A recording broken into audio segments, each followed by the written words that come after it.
ఇప్పుడు నేను ఫస్ట్ 15 రోజులు అవగాహన యాత్ర చేశాను. అంటే పశ్చిమ నియోజకవర్గంలో ఏం జరుగుతుందని. ఆ పరిస్థితులు చూస్తే నాకు నిజంగా కొన్ని రాత్రులు నిద్ర పట్ల. ఇంత దుర్భర పరిస్థితుల్లో ప్రజలు ఉన్నారే. ఓ పక్కన మనం వికసిత భారత్ అనేమో మన భారతదేశాన్ని ప్రపంచం అంతా గుర్తిస్తుంటే, బెజవాడ గడ్డ మీద ఇలాంటి అడ్డ ఉండటం అనేది చాలా ఘోరం. కాబట్టి కొండ ప్రాంతం వాళ్ళ పరిస్థితి అయితే ఇంకా దుర్భరం. కొండ కింద వాళ్ళు కూడా అలాగే ఉంది.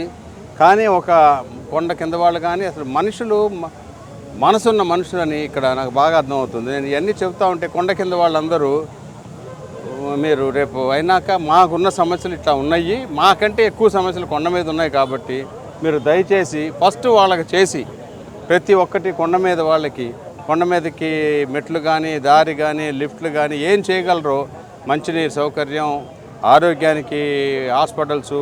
అంటే ఇప్పుడు నేనేం చెప్తున్నానంటే, ఇప్పుడు ఎయిమ్స్ భారతదేశంలోకే పెద్ద ఎయిమ్స్ ఉంది మంగళగిరిలో. దానికి అనుబంధంగా ఇక్కడ 1, 2, 3 హాస్పిటల్ పెడితే ఇక్కడ నుంచి అక్కడికి మనం మనుషులు పంపించవచ్చు. ఇలాంటివన్నీ చిన్న చిన్న పరిష్కారాలతో అనేకం చేయొచ్చు ప్రజలకి. అంటే ఈ కొండ కింద కొంతమంది ఓటర్ చెబుతుంటే నాకే మనసు కలిసి వేసింది. వాళ్ళే దుర్భర పరిస్థితుల్లో ఉన్నారంటే కొండ మీద వాళ్ళు ఇంకా ఘోరంగా ఉన్నారు, మీరు అక్కడి నుంచి మొదలు పెట్టండి అని వాళ్ళు సలహా కూడా ఇవ్వడం జరిగింది. కొండ మీద కానీ కొండ కింద వాళ్ళు కానీ అందరినీ సలహాలు సంప్రదింపులు నేను తీసుకుంటున్నాను. తీసుకొని పశ్చిమ నియోజకవర్గానికి మాత్రం డెఫినెట్గా 175 నియోజకవర్గాల్లో మొట్టమొదటి బెస్ట్ నియోజకవర్గంగా చేసి తీరుతాను. Vijayawada west is the best అనేది నా కాన్సెప్టు. 24 గంటలు ఏ సమస్య ఉన్నా ఆ సమస్యకి శాశ్వత పరిష్కారమే చూస్తాను, కానీ మంచినీళ్ళు ఏమంటే ట్యాంకర్లు పంపిస్తామని అలాంటి పనులు చేయను. పర్మనెంట్ సొల్యూషన్ ఏమిటి అనేది నేను చూసి డిజైన్ చేపించి, నేను ఒక ఇంజనీరింగ్ డిజైన్లో నాకు పట్టభద్రుడిని, పోస్ట్ గ్రాడ్యుయేషన్ చేసిన వ్యక్తిగా ఏ పని చేసినా ఇంగ్లీష్లో సస్టైనబుల్ సోషల్ ఇన్ఫ్రాస్ట్రక్చర్ అంటారు.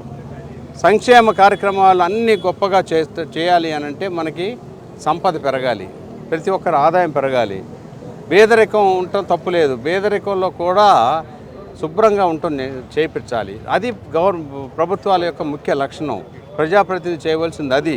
వాళ్ళ పిల్లల చదువులేంటి, ఇప్పుడు వాళ్ళు పేదరికంలో ఉన్నారని భావితరాలు కూడా పేదరికంలో ఉండవలసిన అవసరం లేదు. ఈరోజు మన భారతదేశంలో ఆర్థిక వ్యవస్థ పెరుగుతున్న దాన్ని బట్టి చూస్తే ప్రతి ఒక్కరూ కొంచెం పని చేసుకుంటే బ్రహ్మాండంగా ఉండడానికి అవకాశాలు ఉన్నాయి. నరేంద్ర మోడీ గారు గత 10 సంవత్సరాల నుంచి తీసుకొచ్చిన పథకాలన్నీ కూడా ఈ పేదరికం నుంచి పైకి తీసుకురావాలనే. ఇప్పుడు 35 కోట్ల మంది దాకా బీపీఎల్ నుంచి బయటకు వచ్చారు. పశ్చిమ నియోజకవర్గం 2.5 లక్షలు నా టార్గెట్.